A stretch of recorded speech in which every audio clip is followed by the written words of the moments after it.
Hello students, class 11th में आपका दोबारा स्वागत है। आज हम जनसंचार के माध्यम के अंतर्गत पहला पार्ट के बाद आज दूसरे पार्ट की फिर शुरुआत कर रहे हैं। इस शुरुआत के अंतर्गत भारत में जनसंचार माध्यमों के विकास के बारे में बात करेंगे। उन माध्यमों के बारे में बात करेंगे। वैसे देखिए, आधुनिक समाज में तो जनसंचार माध्यम के कई रूप हैं और कई प्रकार के कार्य भी हो रहे हैं।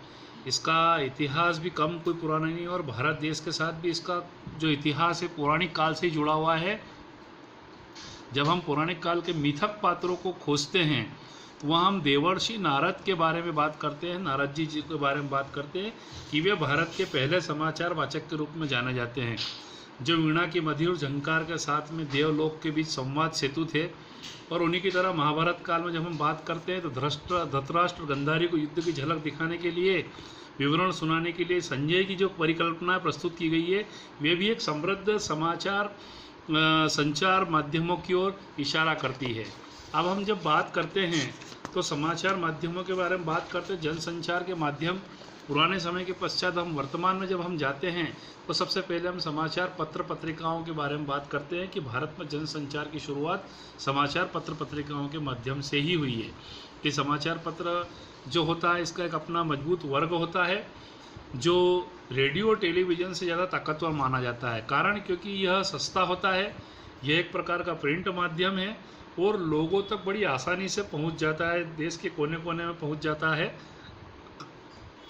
और लोगों को पूरे देश भर की खबरें एक साथ एक ही समाचार पत्र के माध्यम से मिल जाती है। हालांकि पत्रकारिता की अगर हम बात करें तो इसको अस्तित्व में आए 400 साल हो गए हैं, लेकिन भारत में इसकी शुरुआत जो है 1780 में जेम्स ऑगस्ट हिकी के बंगाल गजट से मानी जाती है, जो कि कोलकाता से निकला था। और हिंदी का जो पहला साप्ताहिक पत्र था उदंत मार्तंड भी कलकत्ता से 1826 में प्रकाशित हुआ था। तो इस प्रकार समाचार संपादकों की बात करें, समाचारों के बारे में बात करें तो ये बात हो गई। अब हम दूसरे समाचार माध्यम के बारे में जब बात करते हैं तो वो है हमारा रेडियो। रेडियो समाचार पत्र के पश्चात दूसरा जो माध्यम है वो ज़्यादा प्रभावशाली है, क्योंकि ये सबसे पहले तो कहीं पर भी आसानी से ले जाया जा सकता है। यह सौर ऊर्जा से चल सकता है, यह इलेक्ट्रिसिटी से चल सकता है, यह सेलों के माध्यम से भी चला जा सकता है, रिचार्जेबल जो सेल होते हैं उनके माध्यम से भी चला जा सकता है। और इसकी शुरुआत 1895 में इटली के इलेक्ट्रिक इंजीनियर जी मार्कोनी ने वायरलेस के माध्यम से की थी। तब रेडियो का माध्यम स्टार्ट हुआ था। शुरुआती रेडियो स्टेशन 1892 में अमेरिका के पिट्सबर्ग, न्यूयॉर्क और शिकागो में खुला था। और मुंबई में जब इसकी शुरुआत हुई थी सबसे पहले 1921 में टाइम्स ऑफ इंडिया ने डाक तार विभाग के माध्यम से पहली बार शुरुआत की थी। और 1936 में विधिवत ऑल इंडिया रेडियो की स्थापना के माध्यम से इसकी शुरुआत हुई थी। और आज़ादी के पश्चात भारत में रेडियो एक बहुत ताकतवर माध्यम के रूप में विकसित हुआ है।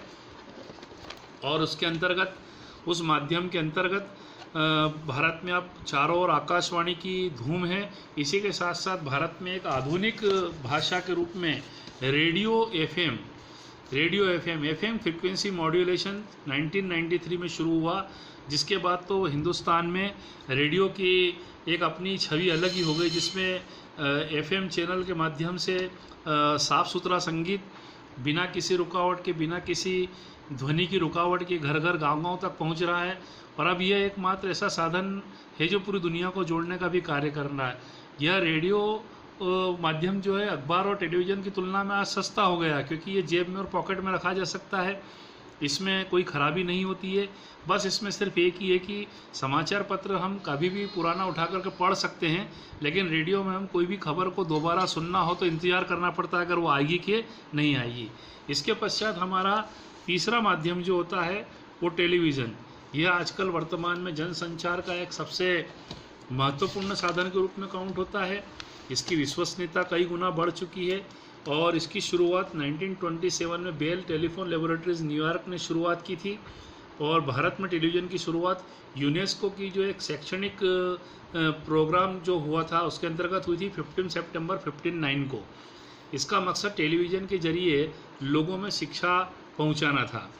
इसके तहत दिल्ली और उसके आसपास के गांवों में 2 टीवी सेट भी लगाए गए थे, जिसे लगभग 200 लोगों ने देखा था। उसके पश्चात जब हम आगे चलते हैं तो 1975 में दिल्ली, मुंबई, श्रीनगर, अमृतसर, कोलकाता, मद्रास और लखनऊ में भी टीवी सेंटर खुल गए थे और 1976 तक टीवी सेवा आकाशवाणी के